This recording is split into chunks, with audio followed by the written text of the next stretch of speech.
देखो trigonometry class 10 का NCERT chapter 8.3 का क्वेश्चन नंबर 6 है। ठीक है, इस सवाल को देखो, बहुत इंपॉर्टेंट क्वेश्चन है। यदि ए बी और सी, ठीक है, त्रिभुज ए बी सी के अंतःकोण है। क्या है? त्रिभुज ए बी सी के अंतःकोण है। तो देखिए एक त्रिभुज बनाइए, एक त्रिभुज बनाइए, इसके अंतःकोण माना ये तीनों अंतःकोण हुए। एक ए है तो दूसरा बी है और तीसरा सी है। ठीक है, अब बताओ क्या तुमको पता नहीं है कि त्रिभुज के तीनों अंतःकोणों का जोड़ कितना होता है? 180 होता है ना। तो हमारे पास जो कॉन्सेप्ट है, हमको प्रूव करना है sine B plus C by two बराबर cos A by two prove करना है। लेकिन मेरे पास जो कॉन्सेप्ट है वो ये कहता है कि अंतःकोणों का जोड़ त्रिभुज के कितना होना चाहिए? 180 डिग्री होना चाहिए। मतलब तीनों कोणों को जोड़ने से 180 होना चाहिए। इसका मतलब है, चूंकि लिख देंगे, हम जानते हैं कि त्रिभुज के अंतःकोणों का जो योग होता है वो कितना होता है? 180 डिग्री होता है। अंतःकोण आपको क्या करा है? ए बी और सी जो है सो अंतःकोण है। इसका मतलब कि ए प्लस बी प्लस सी बराबर 180 होना चाहिए। ए प्लस बी प्लस सी बराबर होना कितना चाहिए? 180। अब बताओ, यहाँ तक तो इस सवाल से हमको पता चल गया।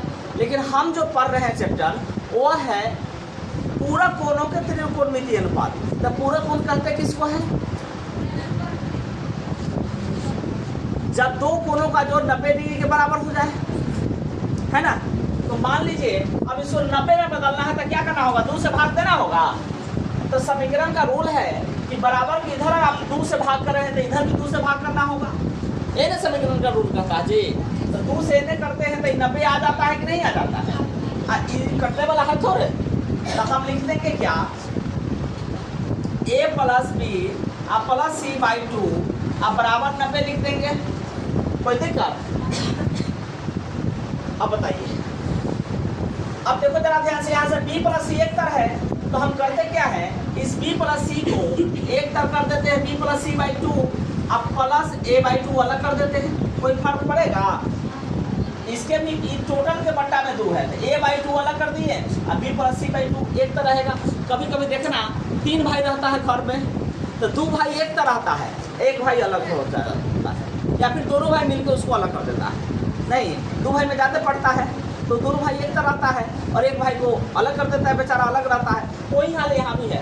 ये तीनों एक तर था, संपत्ति का बंटवारा हुआ, ये बेचारे को अलग कर दिया, ये दोनों मिलके एक तर है कि नहीं? आगे देखिए, और ये बराबर हो गया 90।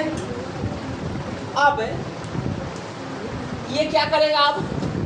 अब ये दोनों यहाँ है कि अपना घर में उखाड़ के चल जाएगा, दूसरा जगह बच जाएगा। क्योंकि इसको कोई लेन देन कुछ बहुत दिक्कत हो रहा है यहाँ रहने में नहीं। तो ये करेगा क्या? b plus C by two बराबर 90। अभी बेचारा अपना घर लेके बाहर बस गया। देखो यहाँ से उठेगा इधर चला आएगा ए बाई टू। समझ में आया? कोई दिक्कत नहीं ना? अगर दिक्कत नहीं है तो अब देखो जरा ध्यान से, इधर भी हम अभी बताए हैं कि दोनों तरफ बराबर चीज़ लगाया जाता है। जैसे भाग 2 से किए तो दोनों तरफ बराबर। आपके पास आया क्या? b plus C by two बराबर आ गया है 90 माइनस ए बाई टू। यही ना आया है जी अभी तक? b plus C by two बराबर 90 माइनस ए बाई टू आया है।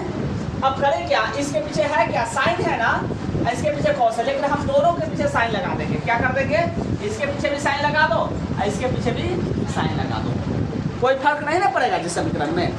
समीकरण का रूल है कि दोनों तरफ सेम चीज लगाया जाए। अगर भाग किया जाए तो सेम से दोनों तरफ किया जाए, गुना किया जाए तो सेम से दोनों तरफ किया जाए। मैंने जो भी दो ना तो दोनों बराबर के हिस्सेदार है, दोनों को देना पड़ेगा।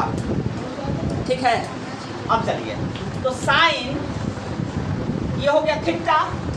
अब ये देखिए साइन 90 माइनस थीटा बराबर क्या होता है? बताओ तो जरा। साइन 90 माइनस थीटा बराबर क्या होता है? कॉस थीटा होता है। तो अब बताइए तो यहाँ से sine b plus C by two बराबर साइन 90 माइनस थीटा तो कॉस थीटा। थीटा लेने पे बाई टू है, बोलो तो यही ना लाना था। Sine b plus C by two बराबर कॉस ए बाई टू। आ गया कि नहीं आ गया?